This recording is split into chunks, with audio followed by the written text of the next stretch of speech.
everybody, I'm Chris.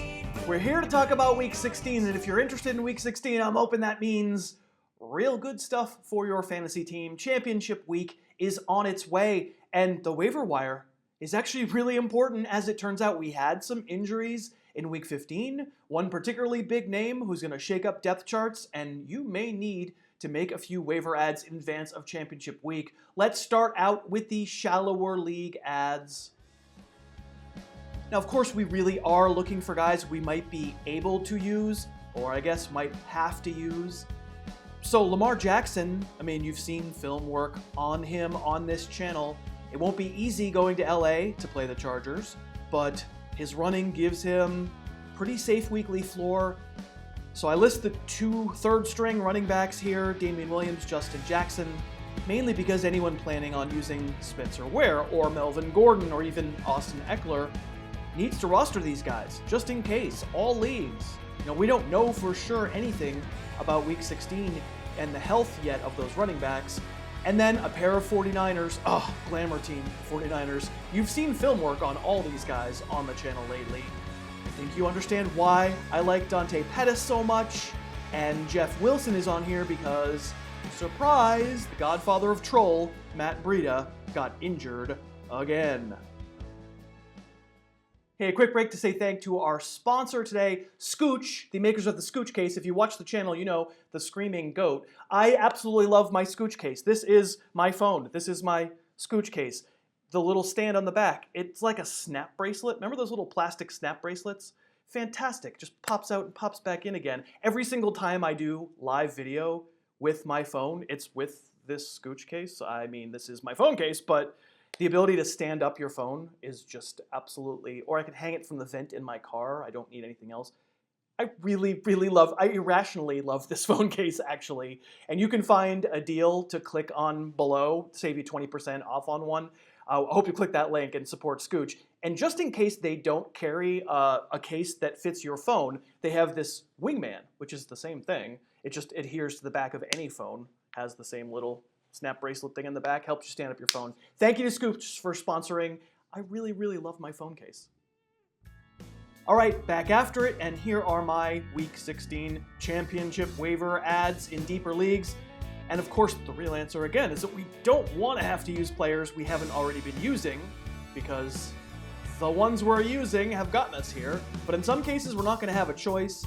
Aaron Jones sure didn't look like he's ready to rush back in a meaningless game, and that leaves Jamal Williams the prospect of a healthy workload. We'll look at him on film in a moment.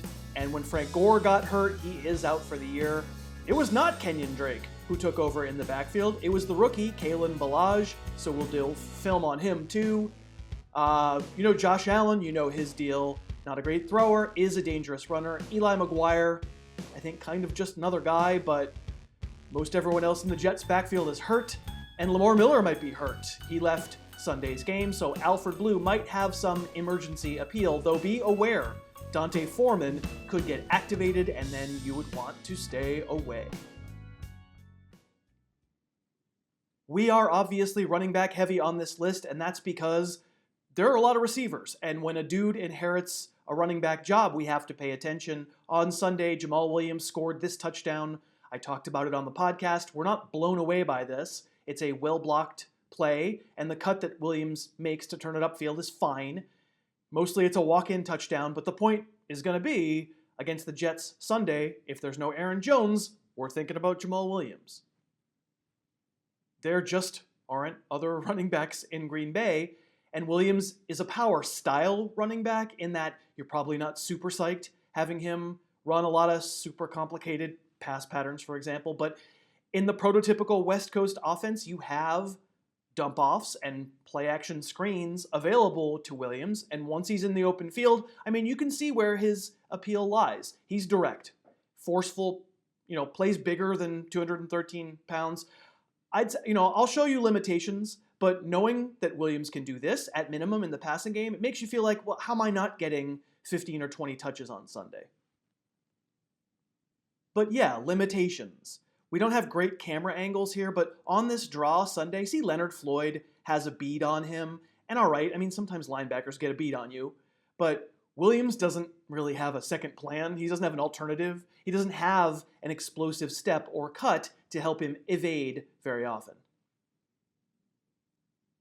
I have to go back earlier in the year to find coach's tape to show you plays that I mean, because frankly, he lost his job halfway through the year. His workload was bigger earlier. On this one, I'm not telling you, like, oh, if you don't avoid that linebacker standing in the hole, it means you're a bad player. There's not much he can do, right? I get it. But he doesn't have the Aaron Jones joystick buttons. He doesn't have plan 2, plan B. His options really are maybe cut once, otherwise hit it hard. There's a moment in this run against the Patriots, if we're watching from behind, we can see a hole materialize, and it's a good one. But Jamal Williams just won't be the guy who can accelerate to reach it in time. He's not the slowest back in the league by any stretch, but I think Aaron Jones at least gets far enough north-south once he sees it that he doesn't get collapsed in on, right, by the defensive tackle there from the side.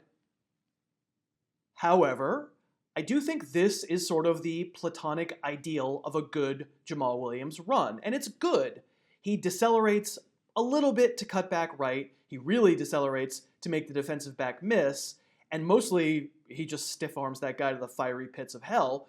And then it's just about being strong, which Williams definitely is. He's not a bad player.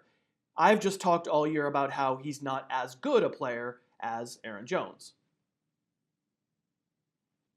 Now, it's true that what I'm mostly talking about here is role. If Aaron Jones hadn't gotten hurt, would Jamal Williams be in my top 50 running backs for Week 16?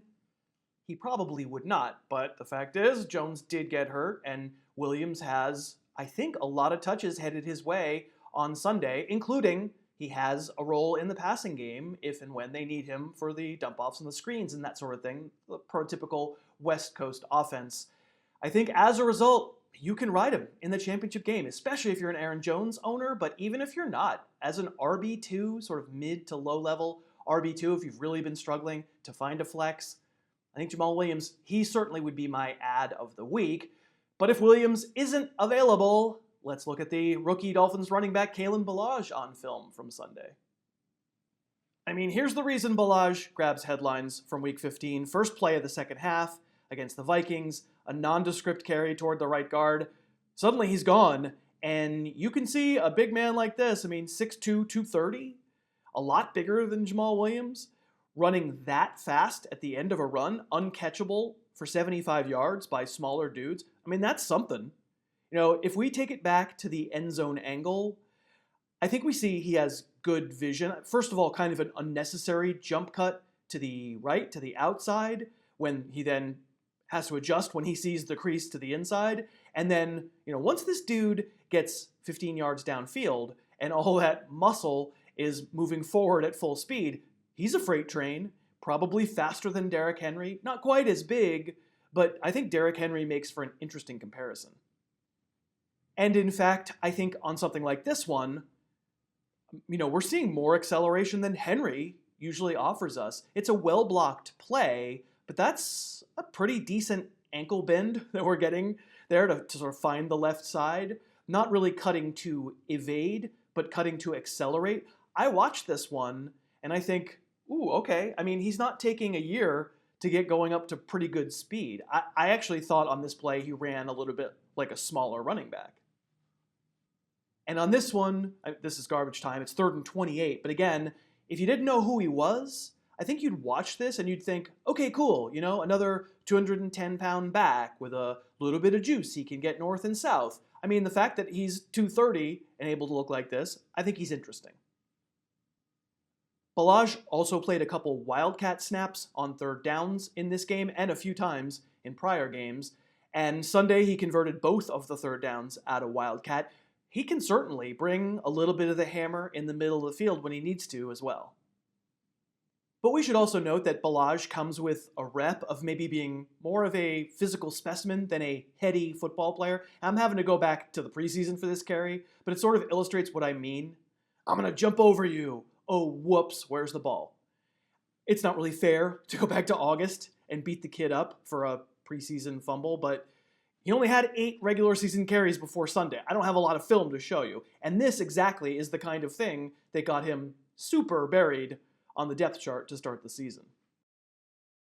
So athletically, you're getting a freak. I mean, I think you could just see from the couple plays that I showed you that Kalen Ballage looks different than Jamal Williams. He's a sort of a more advanced athletic specimen, but there's significant risk as well. And I wouldn't say the Jaguar matchup for the Dolphins in Week 16 is all that horrible, but I also don't think it's terribly friendly. And I mean, my feeling is that potentially Ballage has more ugly floor with Kenyon Drake aboard as well than Jamal Williams does. And that's why Williams would be my ad of the week. But if you're placing a bet about which of those two guys is going to make the giant run that wins you your championship week, it just might be Kalen Ballage.